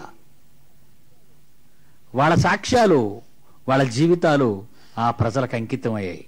కానీ వాళ్ళు సాక్ష్యం ఆ ప్రజల గుండెల్లో లేకుండా సమాధి చేసింది క్రూర మృగం. కిందకి వెళదాం. వాళ్ళ తరువాత వచ్చిన వాళ్ళ ప్రభువు అక్కడే సిలువేయబడ్డాడు. మరియు ప్రజలకును వంశములకును ఆయా భాషలు మాట్లాడు వారికిని జనములకును సంబంధించిన వారు 3 దినములన్నర వారి శవములను చూచుచు వారి శవములను సమాధిలో పెట్టనియ్యరు. ఒక రకంగా ఆలోచిస్తే వీరు కూడా సమాధి చేయబడలేదు. వారి సాక్ష్యాలు సమాధి అయినా వారు శారీరకంగా సమాధి చేయబడలేనట్టే మనం బైబిల్లో చూడగలం. వారిని మోషే ఎక్కడ సమాధి చేయబడ్డాడు, అతని సమాధి ఎక్కడున్నది నేటి వరకు మనకు తెలీదు. ద్వితీయోపదేశకాండం 34:6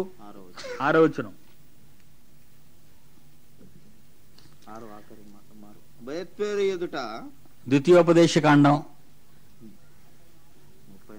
34:6 బయత్పేరు ఎదుట మోయాబు దేశములో లోయలో అతను పాతి పెట్టబడును. అతని సమాధి ఎక్కడున్నదో ఎవరికి తెలియదంటే ఎవరు సమాధి చేశారు?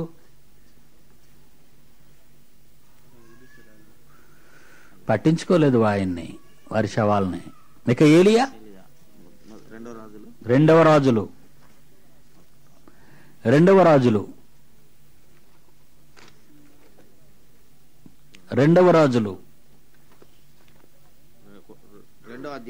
అధ్యాయము 11వ వచనము. 2వ రాజులు 2వ అధ్యాయము 11వ వచనము. వారు ఇంకను వెళ్ళుచు మాటలాడుచుండగా అగ్నిరథములు అగ్ని గుర్రములు కనబడి వీరిద్దరిని వేరు చేశాను. ఏలియా సుడిగాలి చేత ఆకాశమునకు ఆరోహణమాయను. సమాధి లేదు. 8 వారి శవముల మహాపట్టణపు సంత వీధిలో పడి ఉండును. వానికి ఉపమాన రూపముగా సొదొమ అనియు ఐగుప్తనియు పేరు. అచ్చట వారి ప్రభువు కూడా సిలువేయబడును. మరియు ప్రజలకును వంశములకును ఆయా భాషలు మాట్లాడు వారికిని జనములకును సంబంధించిన వారు 3 దినములున్నర వారి శవములను చూచుచు వారి శవములను సమాధిలో పెట్టనియ్యరు. సగకాలము, మళ్ళా 3:30 అనగానే సగకాలము. వాళ్ళని గురించి వాళ్ళు ఎలా మాట్లాడుకున్నారు అంటే, పనికిరాని వారుగాను, పీడ విరగడైపోయిన వారుగాను, పట్టించుకోలేని వారుగానే వారికి ఇవ్వబడిన సగకాలంలో వాడు ఇశ్రాయేలీయులు వారిని చూడగలిగారు. ఇక యేసుక్రీస్తుని గురించి మనం ఆలోచిస్తే వెలుపుట అంటున్నాడు చూడండి. అచ్చట వారి ప్రభువు కూడా సిలువేయబడెను. ఇతని జీవితం కూడా ఊరు వెలుపటే అయిపోయింది. వీళ్ళకతను ప్రభు, వీళ్ళిరువురికి యేసు ప్రభు. ఊరికి అవసరము లేని వానిగా, ఊరు వెలుపటే బయట పారవేయబడినటువంటి వానిగా యేసు కనబడతాడు మనకి. అందుకే ఊరి బయట అన్నదానికి యేసుక్రీస్తుని గ్రంథకర్త తీసుకున్నాడు. ఇక్కడ యోహాను సువార్త 19వ అధ్యాయం 20. యోహాను సువార్త 19వ అధ్యాయం 20. యోహాను సువార్త 19వ అధ్యాయం 20. యేసు సిలువ వేయబడిన స్థలము పట్టణమునకు సమీపమై ఉండెను. ఊరు బయట ఎందుకండి ఆయన పడేయాలి? అసలు ఊరు బయట అన్నదానికి మీకు ఏమైనా ఐడియా ఉందండి? ఏమైనా ఆలోచన ఉందా?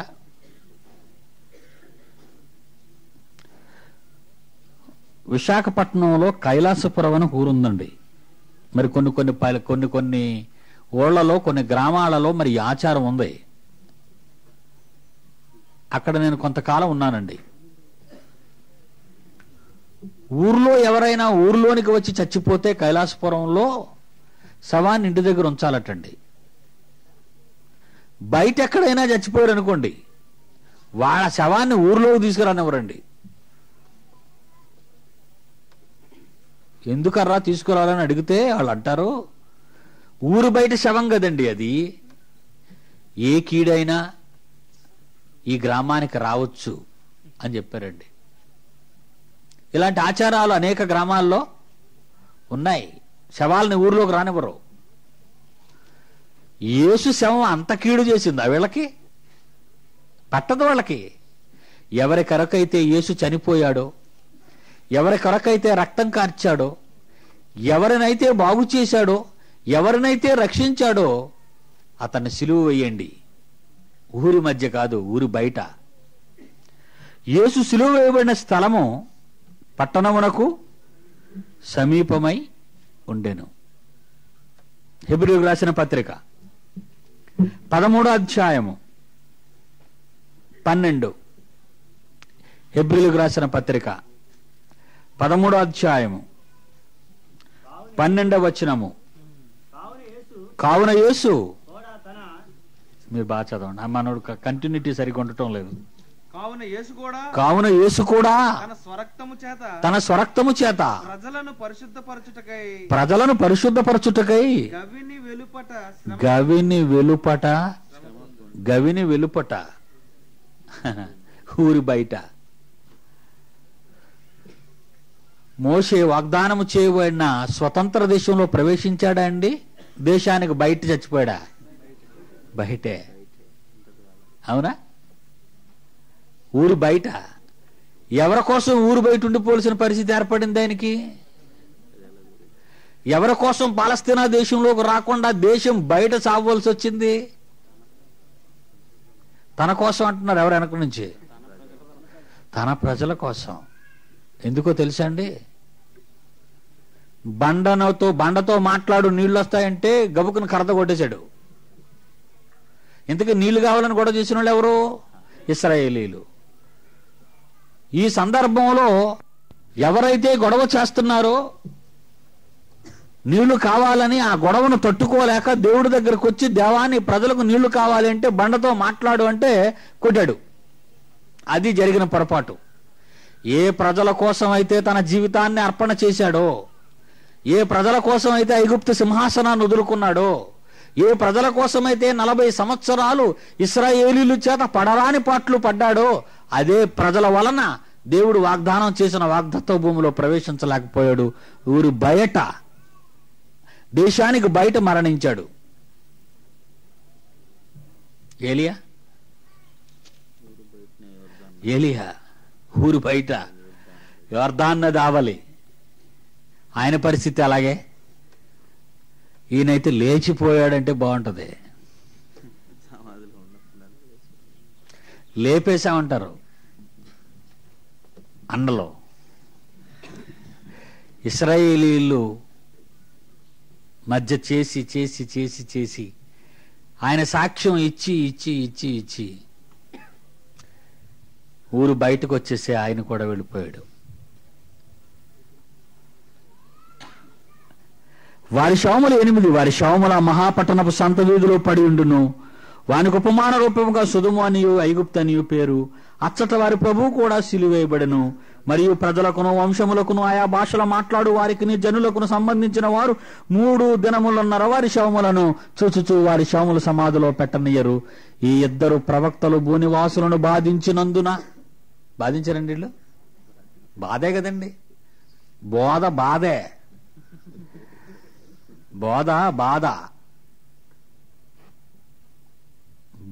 బాధ. చాలా మంది అంటారండి నా గురించి, సుందర్రావు గారి బోధలో సువార్త లేదండి, బాధుడు తప్పించి. అలాగే అంటుంటారు వాళ్ళు. బోధ లేదట, నా బోధలో సువార్త లేదట. మరి ఏం చెప్పాలి వీళ్ళకి? సువార్త అంటే యేసు ప్రేమామయుడు, రక్షణ పొందావా, నీళ్ల మీద నడిచాడు, గుడ్డోళ్ళు కళ్ళు ఇచ్చాడు, నీ పాపాలన్నీ క్షమించేస్తాడు, ఆయన రక్తంతో నీ పాపాలన్నీ పోతాయి, జెండాకి ఇచ్చాయి, ఇంటికి వచ్చాయి, ఈ చెప్పాలి వీళ్ళకి. వీళ్ళని కరెక్ట్ చేయకూడదు, గద్దించకూడదు, బుద్ధి చెప్పకూడదు. బుద్ధి చెప్తే పాస్టర్ కింద నేను డిస్మైస్. బుద్ధి చెప్పటమే. ఏమండి, పాస్టర్ గారు సంఘంలో నిలబడి సంఘమా అని కన్నీరు కార్చాడు అనుకోండి, పెద్దలు లేచిపోతారు. పెద్దలు సంఘ కాపరిని ఎవరు తీసేస్తారు? సంఘానికి కాపరి అంటే వీళ్ళకి కూడా అతను కాపరేనా? కాపరిని ఎవరు మార్చేస్తారు? సంఘం. నువ్వేం కాసావు వెళ్ళిపో అంటారు. వీళ్ళకి కాసుకోవచ్చు కాప్పుడు. ఎలా అయిపోయి చూడండి సంఘాలు. బోధ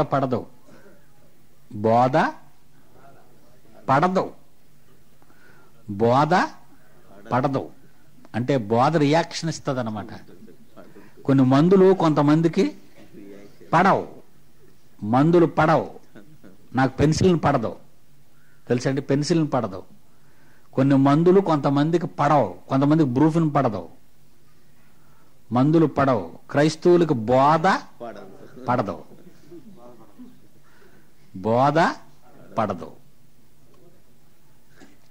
వాచ్ వెనకాతలు కొంతకాలం ఎలక్ట్రానిక్ వాచ్లు రాకముందు కీ వాచ్లు ఉండి చూసారా, దాని వెనకాతలు ఏమని ఉండేది తెలుసా? వాటర్ ప్రూఫ్ అని ఉండేది. అంటే నీళ్లు లోపలికి వెళ్ళవు. అర్థమైందా? క్రైస్తవులకు బైబిల్ ప్రూఫ్. బైబిల్ లోపలికి పోదు, బోధ పడదు. ఎప్పుడైతే వీళ్ళిద్దరు చచ్చారో అలా ఎలాగైతే మాట్లాడుకుంటారో, అమ్మయ్యా 10వ వచనం, ఈ 2 ప్రవక్తలు భూనివాసులను బాధించినందున భూనివాసులు వారి గతి చూచి సంతోషించుచు ఉత్సహించుచు ఒకరినొకడు కట్నములు పంపుకుందాం. దరిద్రం వదిలిపోయింది, పీడ వదిలిపోయింది. పౌలుని చూసేమన్నారు? పౌలా, నువ్వు భూలోకమునకు పీడ వంటి వాడవు అన్నారు పౌల్ని. అన్నారా? చచ్చిపోతే కట్నాలు ఇచ్చుకుంటారా? మీలో అలా చూస్తున్నారు కానీ నవ్వుకుంటూ వీడు ఎప్పుడు పోతాడా అని నా గురించి అనుకోరు. మమ్మల్ని చంపేస్తున్నాడు వీడు. భూలోకమునకు పీడ వంటి వాడు. పీడండి ఆయన, పీడ ఆయన. అలా పండుగ చేసుకున్నారట వాళ్ళు. అయితే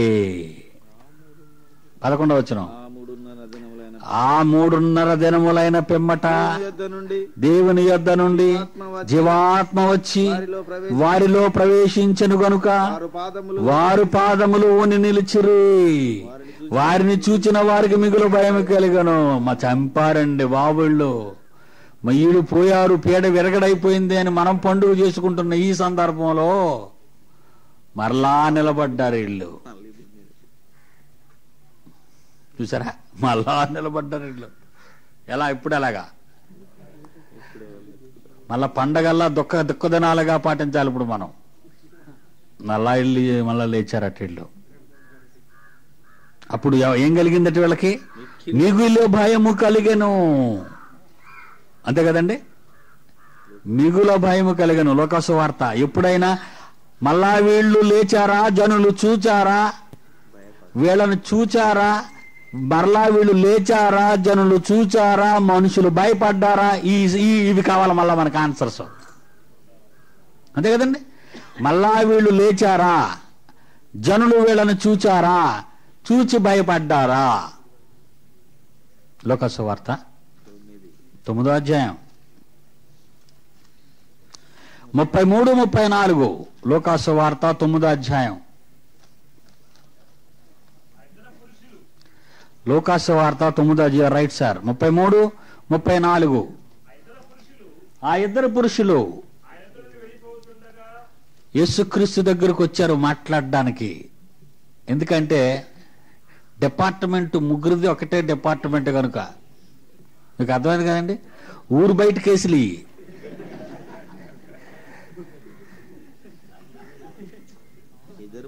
కనుక ఎవరి దగ్గరకు వచ్చారు మాట్లాడడానికి? వీళ్ళిద్దరును ప్రభు దగ్గరికి వచ్చారు. బాబు, మన ముగ్గురమే ఒకటే డిపార్ట్మెంట్ చెందిన వాళ్ళమే, తమరు ఊరు బయటే, మేము ఊరు బయటే, మీరు ఒక రకంగా పైకి వెళ్ళిపోయారు, మేము ఒక రకంగా పైకి వెళ్ళిపోయాం అని ఆ ఇద్దరు పురుషులు ఏంటి బ్రాకెట్లో ఆయనిద్దరు వెళ్ళిపోవచ్చుండగా పేతురు యేసుతో, ఏలినవాడా మనకిక్కడ ఉండుట మంచిది. 9, 33, 34 అయ్యా. అతడిలాగు మాట్లాడుచుండగా ఒకటి వచ్చి వారిని కమ్మెను. ఎన్నో విషయం చదువుతున్నారు మీరు? 34 సార్. అతడిలాగు మాట్లాడుచుండగా ఒకటి వచ్చి వారిని కమ్మెను. మేఘం ఒకటి వచ్చింది, కమ్మేసింది వాళ్ళని. ఆ మేఘంలో ప్రవేశించినప్పుడు వాళ్ళ మేఘంలోకి వెళ్ళిపోయారు మోషే, ఎలియాలు. ఎప్పుడైతే మేఘంలోకి వెళ్ళిపోయారో శిష్యులు భయపడ్డారు. మత్తయి సువార్త 17వ అధ్యాయం 4 నుండి 6. మత్తయి సువార్త 17వ అధ్యాయము 4 నుండి 1 నుంచి 4 చదువుదామా? 4 నుంచి 6. అప్పుడు పేతురు, ప్రభువా మనం ఇక్కడ ఉండుట మంచిది, నీకు ఇష్టమైతే నీకొకటి, మోషేకొకటి, ఏలియాకొకటి. అది పాపం వీళ్ళు అమాయకులు కదండి. ఇక్కడ మీకు ఎవరు మిమ్మల్ని ఏం చేసినా మేము మాత్రం మీకు అండగా కొండగా ఉండి 3 గుడిసెలేస్తాం. మీకు మీరు, మాకు మేము ఇక్కడే సెటిల్ అయిపోదాం అన్నారు. ఇలా పాపం ఈయనకి మాట్లాడడం అలవాటు కదండి. ఎవరేమనుకునే అతను మాట్లాడుతుంటాడు. ఇలాగా యేసుప్రభు తిడుతున్నా మాట్లాడుతుంటాడు. పేతురు గారు ఇంకా మాట్లాడుతుండగా ఇదిగో ప్రకాశమానమైన ఒక మేఘం వచ్చేసింది, అలా కమ్మింది. ఈయన నా ప్రియకుమారుడు, ఈయన యందు నేను ఆనందించుచున్నాను వచ్చింది. శిష్యులు ఈ మాట విని బోర్లా పడి మిక్కిలి భయపడగా వచ్చి వాళ్ళిద్దరే పడిపోయారు. బోర్లా ఇల్లు వెళ్ళిపోయారు. ఎక్కడికి వెళ్ళారు చూడండి. 12వ వచనం, ప్రకటన గ్రంథం 11వ అధ్యాయం 11, 12 2 ఇప్పుడు చదవండి కలిపి. అయితే 3 దినములైనప్పుడు 3 దినములున్నర అయిన పిమ్మట 3.5 దినములైన పిమ్మట దేవుని యొద్ద నుండి జీవాత్మ వచ్చి వారిలో ప్రవేశించను కనుక వారు పాదములు ఊని నిలిచిరి. వారిని చూచిన వారికి మిగుల భయము కలిగెను. అప్పుడు ఇక్కడికి ఎక్కి రండని పరలోకము నుండి గొప్ప స్వరము తమతో చెప్పుట వారు విని మేఘారూఢుడై పరలోకమునకు ఆరోహణమైరి. వారు చూపుచుండగా వారి శత్రువులు వారిని చూచిరి. ఆ గడియలోనే గొప్ప భూకంపము కలిగినందున ఆ పట్టణంలో 10వ భాగము కూలిపోయెను. ఆ భూకంపం వల్ల 7,000 మంది చచ్చిరి. మిగిలిన వారు భయాక్రాంతులై పరలోకపు దేవుని మహిమపరచిరి. ఇది 2వ రాకడలో. దేవుని పిల్లలారా, భావాన్ని టోటల్గా మనం ఆలోచిద్దాం. అంకెలు వదిలేద్దాం, వ్యక్తులు వదిలేద్దాం, నంబర్లు అదే అంకెలు వదిలేద్దాం, సందర్భాలను ఆలోచిద్దాం. తన 2 సాక్షులు ద్వారా దేవుడు తన సాక్ష్యాన్ని ఇశ్రాయేలీయులకు పలికించాడు. అయితే ఆ 2 సాక్షుల యొక్క సాక్ష్యాన్ని తండ్రి మాటలుగా అంగీకరించక జరిగిన మహత్కార్యాలన్నీ కళ్ళారా చూసి దేవుణ్ణి విసర్జించిన భయంకర అవిధేయులే ఇశ్రాయేలీయులు. అయినా దేవుడు తన ప్రవక్తలను తన సన్నిధికి చేర్చుకుంటాడని, ఏ సాక్ష్యాలైతే నమ్మకుండా ఆయన పిల్లలను చిత్రహింసలకు గురి చేసి అవమానపరిచిన అవిధేయులైన ఇశ్రాయేలీయులు కూలిపోయారు అని ఈ సందర్భం మనల్ని వివరిస్తుంది. అలాంటి సందర్భాలతో కూడుకున్న ప్రకటన గ్రంథంలోని ఈ సారాంశానికి చిన్న భవిష్యత్తు మీకు చెప్తాను. జరగబోయేది ఇది రాసినప్పటికీ అదే మనస్సు కలిగిన, అదే మోషే క్యారెక్టర్ కలిగిన ఒక ఆయన భూమి మీదకి వచ్చాడు. అదే ఏలియా క్యారెక్టర్ కలిగిన ఒక ఆయన భూమి మీదకి వచ్చాడు. వీళ్ళిద్దరి గురించి మళ్ళా ప్రస్తావించాడు. ఒకటి బాప్తిసం ఇచ్చి యోహాను, 2 యేసుక్రీస్తు. అదే క్యారెక్టర్ చూసేద్దాం, బాగుంటుంది, చక్కగా ఉంటుంది. అది మలాకి గ్రంథం 4వ అధ్యాయం 5వ వచనం. మలాకి గ్రంథం 4వ అధ్యాయం 5. అంటే ఇవి ఎందుకు చెప్తున్నానంటే, దేవుడు తన సాక్ష్యాన్ని చెప్పటం మానేయలేదు. యెహోవా నియమించిన భయంకరమైన ఆ మహాదినము రాక మునుపు నేను ప్రవక్తయగు ఏలియాను మీ యొద్దకు పంపుదును. మరలానా? అదే క్యారెక్టర్ మరలా మీ మధ్యకు వస్తుంది. అంటే దేవుని పిల్లలని చలామణిలో ఉన్న వాళ్ళు యేసుక్రీస్తు లోకమునకు తిరిగి వచ్చినంత వరకు ఆ క్యారెక్టర్లో ఉన్నటువంటి ఆ స్వభావాలు ఉన్న మనుషులు మీ మధ్య తిరుగుతారు అనటానికి ఇదొక గొప్ప ఆధారం. మళ్ళా చదవండి ఆ మాట, ఎంత బాగుందో. మలాకి 4:5. యెహోవా నియమించిన భయంకరమైన ఆ మహాదినము రాకమునుపు ప్రవక్తయగు ఏలియాను మీ యొద్దకు పంపుదును. అలాంటి స్వభావం కలిగి, అంటే రఫ్ అండ్ టఫ్ అన్నమాట. అంతేనా? ఏలియా ఎలాంటాడు? చాలా రఫ్ గా ఉంటాడు. స్మూత్ అనేది ఉండదు ఆయన దగ్గర. డేర్, ఏమండి, గొప్ప డేరింగ్ అండ్ డాషింగ్ అనమాట. వెళ్ళిపోవటమే లోపలికి. యెజబెల్ దగ్గరికి వెళ్ళిపోయాడు, ఆహాబు దగ్గరికి వెళ్ళిపోయాడు. ఏంటి మీరు చేస్తున్నది? తీసుకురండి బయలుదేవతకు ఎంతమంది ఉన్నారో వాళ్ళందరినీ. నేను నమ్ముకున్న యెహోవాయే దేవుడు, లేకపోతే మీరు నమ్ముకున్న బయలుదేవతో ఈ వేళే తేల్చేస్తానన్నాడు. అంతే. బా, ఎంత రోషం కలిగిన వాడండి. అదే క్యారెక్టరు ఏలియా. తెలుసు కదండి మీకు. బాప్తీసం ఇచ్చి యోహాను క్యారెక్టర్ని చూడండి. అనేక మంది బాప్తీసం తీసుకోవడానికి ఆయన దగ్గరికి వస్తే వాళ్ళందరినీ చూసి సర్ప సంతానమా అంటున్నాడు. కోపం వచ్చిందండి వాళ్ళకి. సర్ప సంతానం మీరంతా, మీ రాజు ఒక దరిద్రుడు, మీరు అంతకంటే దరిద్రులు అన్నాడు. ఎంత భయంకరం అండి. నిజమే.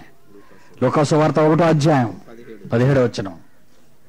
అంటే ఈ క్యారెక్టర్స్ అలా వస్తున్నాయి. యేసు ఈ లోకానికి వచ్చినంత వరకు నీవు ఏలియావా, నువ్వు ఏలియావా, నువ్వు ఏలియావా, నీవు ఏలియావా, a great challenger in the universe. నువ్వు ఏలియావా, నువ్వు ఏలియావా, నువ్వు ఒక ఏలియాగా ఉండగలవా, నువ్వు ఒక ఏలియాగా ఉండగలవా, నువ్వు ఒక ఏలియాగా ఉండగలవా అని దేవుడు నిన్ను అనుకుంటున్నాడు. యోహాను అంటున్నాడు 1:17 యోహాను లూకాసు వార్త. మరియు అతడు తండ్రుల హృదయములను పిల్లల తట్టుకును అవిధేయులు నీతిమంతుల జ్ఞానమును అనుసరించుటకును అవిధేయులు నీతిమంతుల జ్ఞానమును అనుసరించుటకు తిప్పి ఈ ప్రభువు కొరకు ఆయత్తపడి ఉన్న ప్రజలను సిద్ధపరచుటకై ఏలియా యొక్క ఆత్మయు శక్తియు గలవాడై ఆయనకు ముందుగా వెళ్ళును. ఎవరైనా బాప్తీసం ఇచ్చి యోహాను.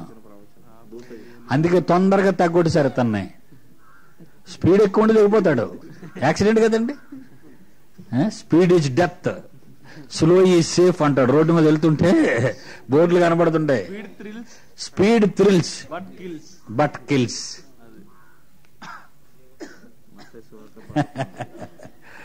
ఇంకా యేసుప్రభు గురించి చూద్దాం. మరి మోషే గారి గురించి చూద్దాం. మోషే గారి గురించి మరి అతని క్యారెక్టర్ ఉన్న వాళ్ళు అంటే స్మూత్ అవుతుంది. అంత smooth handling, slow and safe, చాలా స్మూత్ గా పోతాడు ఆయన. ఏమంటే అపోస్తల కార్యాలు, దానికి ముందు ద్వితీయోపదేశకాండంకి వెళదాం. ముందు పాత నిబంధనకి వెళదాం. ద్వితీయోపదేశకాండం 18వ అధ్యాయం 16 నుంచి 18 వరకు మోషే ఏమంటున్నాడు చూడండి. ద్వితీయోపదేశకాండం 18వ అధ్యాయం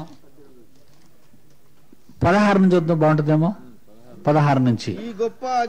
ఈ గొప్ప అగ్ని నాకు ఇకను కనబడకుండునుగా కని చెప్పి తిని, ఆ సమయములో నీ దేవుడైన యెహోవాను నీవు అడిగిన వాటన్నిటి చొప్పున నీ దేవుడైన యెహోవా మీ మధ్యను నా వంటి ప్రవక్తను నీ సహోదరులైన ఇశ్రాయేలీయుల మధ్య నీ కొరకు పుట్టించును. నాలాంటి వాడు మరలా మీకు వస్తాడు అన్నాడు. అదే క్యారెక్టర్ మరలా. మోషే లాంటి సాత్వికుడు. మోషేనేమన్నాడండి దేవుడు? మోషే నా ఇల్లంతటిలో నమ్మకమైన వాడు, మోషే వంటి సాత్వికుడు నేను భూమి మీద చూడలేదు, కనుగోలేదు అన్నాడు. అంత సాత్వికుడు. ఎవరబ్బా ఈ క్యారెక్టర్? అపోస్తల కార్యాలు 3వ అధ్యాయం. Bible answer to the Bible. మర్చిపోకండి, బైబిల్కు సమాధానం చెప్పాలి. అపోస్తల కార్యములు 3వ అధ్యాయం 22, అపోస్తల కార్యాలు 7వ అధ్యాయం 37.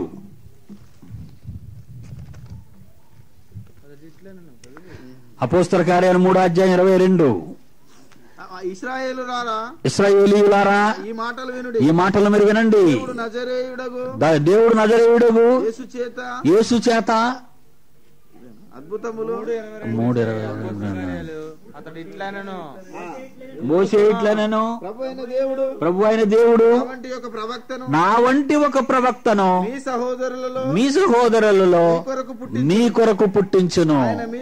ఆయన మీతో చెప్పిన ఏమి చెప్పినను అన్ని విషయములలో మీరు ఆయన మాట వినవలెను. ఇంకా ఎవరింతకైనా ఆ ప్రవక్త మాట ఎవరైతే వినరో ప్రజలలో ఉండకుండా సర్వనాశనమవును. మరియు సమూయేలు మొదలుకొని ఎందరి ప్రవక్తలు ప్రవచించిరో వారందరూ ఈ దినమును గూర్చి, ఏ దినము? యేసుక్రీస్తును గూర్చి, ఈ దినమును గూర్చి ప్రవచించిరి. 26వ వచనం. దేవుడు తన సేవకును పుట్టించి మీలో ప్రతి వానిని వాని దుష్టత్వము నుండి విడిపించుట వలన మిమ్మల్ని ఆశీర్వదించుటకు ఆయనను మొదట మీ యొద్దకు పంపాడు యేసుక్రీస్తుగా. కనుక ఇద్దరు సాక్షులు కంటిన్యూ అవుతున్నారా? అపోస్తల గారు 7వ అధ్యాయం 37. నా వంటి ఒక ప్రవక్తను దేవుడు మీ సహోదరులలో మీకు పుట్టించును అని ఇశ్రాయేలీయులతో చెప్పిన మోషే ఇతడే. మోషే క్యారెక్టర్ ఉన్న ఆయన ఎవరండి? యేసుక్రీస్తు. ఏలియా క్యారెక్టర్ ఉన్న ఆయన ఎవరండి? బాప్తిస్మ యోహాను. అలాంటి క్యారెక్టర్లు మీలో ఎవరైనా ఉన్నారండి? యేసు లాంటి మహానాయకులు కావాలి, సాత్వికులైన వారు. ఏలియా వంటి రోషము గలవారు కావాలి.